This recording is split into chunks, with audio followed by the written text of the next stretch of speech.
99% of the time, they say, oh, what do you teach? Nobody is interested in the real estate, except maybe, okay, 1 out of 50 people? 1 out of 50 people. It leads me to think that people are far more interested in life and learning than they are in how much their neighbor's house sold for. And that brings me to life and learning. A couple days ago, I went to a memorial service here in Berkeley for a friend of mine, maybe some of you knew, John Henry. Was anybody by chance there? Well, John Henry was walking home from a yoga class in mid-January and was struck by a car at the corner of Woolsey and Shattuck. A few hours later, he died. He would have been 79 on Saturday that just went by, and his memorial service was held on Sunday. There were probably 300 or 400 people at the one I went to. Most of them were hikers, because John Henry was a big-time hiker. The other 200 or 300 people, I should say another 200 or 300 people, were Ashkenaz. That was the dance crowd, because besides being a hiker, he was a dancer. And everyone in the hiking crowd knew what John Henry stood for, because in the hiking crowd, you walked miles and miles and miles and miles with somebody, and there's a lot of conversation that goes on. In the dance crowd, it's just, hi, how are you tonight? Do you want to dance? You dance, and you're on to the next person. So I didn't know all the facets of his life as well as the hikers did. But it turns out he had been a special ed teacher in Berkeley for about 35 or 36 years. And I think special ed teachers are saints. I know there are some retired teachers in here, and you too are saints, but the special ed teachers are especially saints in my book. But even the science teachers are saints, because they understand all the stuff that I didn't understand. Anyway, life and learning. Several hundred people at the memorial I was at testified to the generosity, the love, and the gentleness that John Henry stood for. Now, I knew him from the dance floor, as I said, and I didn't know too much about him. He was just always smiling, friendly, and his feet were ready to go. He had 24 hours of each day, and he lived every day fully, as I suspect most of you do, from what I understand. Going here, there with the elder hostler, going here, cruising there. John Henry, I think, led a more local life, but he filled it to the brim. Each of us has the same 24 hours. We can choose how we fill it.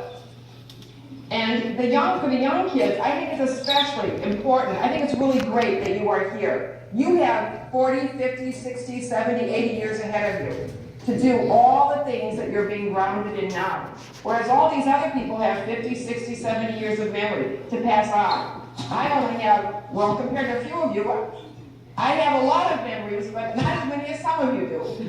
And as the fourth of 8 kids, when I sat here, and Virginia was right, I didn't have a clue what was going on here, but I felt like I was home. Because in a household of 8 kids, it's all this going on all the time. And in a classroom, as the teachers know, sometimes it's all this going on all the time. And you have to keep your eyes and your ears open to all of it. When I was 4, my mother was overwhelmed with all these kids. My father was off handling the store literally. And there was a day when there was an accident that influenced me, and I think of it every day. And it's why I was certain to buy 3 of these that will support the pediatric trauma care. One of my brothers was 8, and I was 4. I was out beside the garage, and my brother Pat was looking for some entertainment. This was before the days of soccer and art classes and music, or at least my family didn't have those things.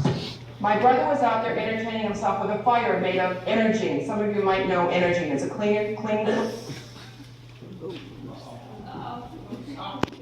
Thing went wrong, and Pat kicked the energy can. There was a tree about where this table is. I was about where this gentleman is, and Pat was about here. Something went wrong. He kicked the can of energy. It hit the tree and either ricocheted off the tree or I jumped towards it, I don't know. But whoosh, my right pant leg went up in flames.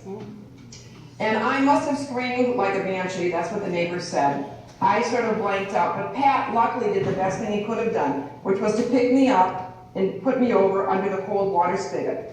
At that time, that was 1952, people thought that was bad. But actually, it was the best thing he could have done.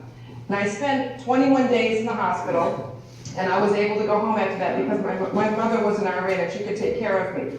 But a couple of incidents in the hospital, one especially. There was a night or day when the nurses, 2 nurses came in to change my dressings. And I remember this vividly. I was there and they were like ripping off my dressings. It's my lower right leg that was burned. They were ripping off the dressings, and I must have been, like I said, screaming like a banshee. And then a doctor came in, and at that time I thought this man was really old. He was probably 40. He came in, and he shoved the nurses aside and said, I'll take care of this.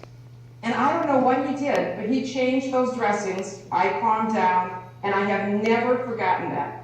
The next day, my mother came to the hospital and said, oh, Rosemary, the nurses, we could hear you crying at home. We lived about a mile away. And I didn't know what to say, but I just know that I was hurting. But I suspect, is it possible that that doctor was a Kiwanian? And that his mission was to help kids? I don't know. The nurses didn't quite have it, but that doctor did. And when I learned that the Kiwanis do the pediatric trauma, I think there's nothing more important than this. So I will keep this. Thank you for doing that. And the support, anyway, that's just to say I have fond memories of the nurse and doctor. Okay, so that was my incident back when I was 4 and had my 5th birthday in the hospital. Now, years have gone by, and especially after going to this memorial the other day, when John Henry was talked about, he was born in, well, whatever he was born. Each of us, after our names, we will have Joe Doe, 19 ... dash 20 ... And only each of us individually can determine what that dash is going to stand for. You Kiwanians are on the road to having that dash represent something good, noble, generous in your lifetime. So many people aren't quite conscious that we have the power to influence that dash, whatever that dash represents. And that dash for some of us will be 100 years. For others, it will be 52 years. We don't know how many days we have. All we know is we have 24 hours, 7 days a week, and we don't know how many weeks we have. John Henry, when he left his wife that morning to go to his yoga class at a senior center, had no idea that he wouldn't make it home. He had no idea he wouldn't make it back to the dance floor. But I'm certain, or how can I say this with certainty? I do know he led his life fully. Now, when we talk about kids, you're already out there influencing the kids. As I said, I'm the 4th of 8. I never had kids myself. And I was single, footloose, and fancy-free till a year and a half ago, when at 53, I met and married my husband, who already had 3 daughters and 5 grandkids. Now, the first time the 11-year-old called me Grandma, that was quite a leap. And I'm just now getting adjusted to that.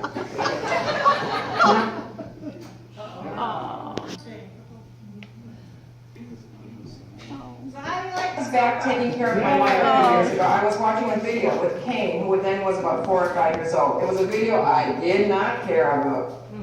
And I said, Kane, you know, can I go do something else? I'll go make dinner or something else. And he said, no, just stay here. Just stay here. So I sat there and actually kind of suffered through the video. But I had a realization there that for him, my time meant love. He spelled love, T-I-M-E. And another incident about that same time really had an influence on me, and that's why your RIF program is really a good thing. But at the same time, I had another niece, Monica, who was, I think, in 1st or 2nd grade. I had never read Charlotte's Web, but it's a big book. Everybody should read Charlotte's Web. How many have read Charlotte's Web? Okay. So I read Charlotte's Web to Monica, and it must have taken a month to read it. We read a page or 2 a day. And we were almost at the end, and I was leaving the next day, and we had, I don't know, a chapter, or what, anyway, a few pages to go. I said, Monica, we have to finish this. So we snuggled up in the sleeping bag, and I read the end of Charlotte's Web out loud. And at the end of it, I have to say, I was crying. Monica wasn't, and I thought, my God, I mean, it was like I was living a part of my childhood that I didn't get because everybody was so busy. Anyway, your RIP program, giving these books to these kids, there's nothing more valuable than that, other than being kind in the pediatric trauma unit. And as a teacher at the adult school, I know I have seen students who actually looked like any one of you, but they couldn't put a sentence together. If you asked them to put their pen to paper, they just were paralyzed. The RIP program, starting young and going, I mean, that's the best foundation you can get, and you already know that. You already know that. I mean, kids are at our mercy, they're our future. There was another time, back with the same incident with Monica, another time, she came to me and said, asked if I would read her horoscope. At the time, I was taking care of my mother, who was 80 and had gone blind. And while we were having breakfast, my mother wanted me to do something. She couldn't read the paper, so I read it to her, usually just the fun stuff in the paper. And I got to the horoscopes, and I was reading her horoscope. And Monica, who was 5 or 6, said one day, "Will you read my horoscope, Aunt Rose?" So I read her horoscope, but I translated it into what I thought was kid talk. And she stood there and listened to it, okay? The day went on, and then her mother came back, my sister, and Monica said the same thing. "Mom, will you read my horoscope?" And my sister read it straight from the newspaper. And Monica looked at me, and she looked at her mother, and whew, I learned right then, I should have just read it straight and let Monica do the translating. They want the truth. They don't want this alter. The kids want the truth.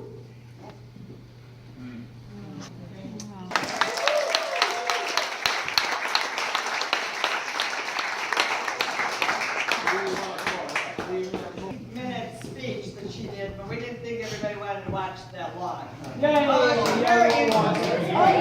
Yeah, we do. Yes, we do. Okay, So we do have one more. I think this one's about 2 minutes.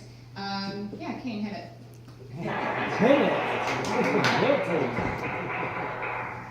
Rose is given 2 words right now. She's looking at it right now. She's thinking about it. And then she goes into Oh, that's great. Wasn't that Toastmasters? I hate those words. Zena, do you want to sit here? Or ask Karen if she wants? Speak in the mic, Rosemary.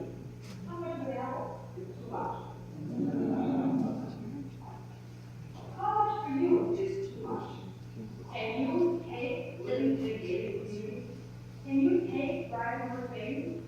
Can you take yearly vacations or quarterly vacations? How much is too much for you? I believe that each of us at our own level of too much. How much am I worthy of? How much can I take? My scale is yes. I can take as much as the universe is going to give me, but only as much as I believe I am worthy of. How much is too much for each of us?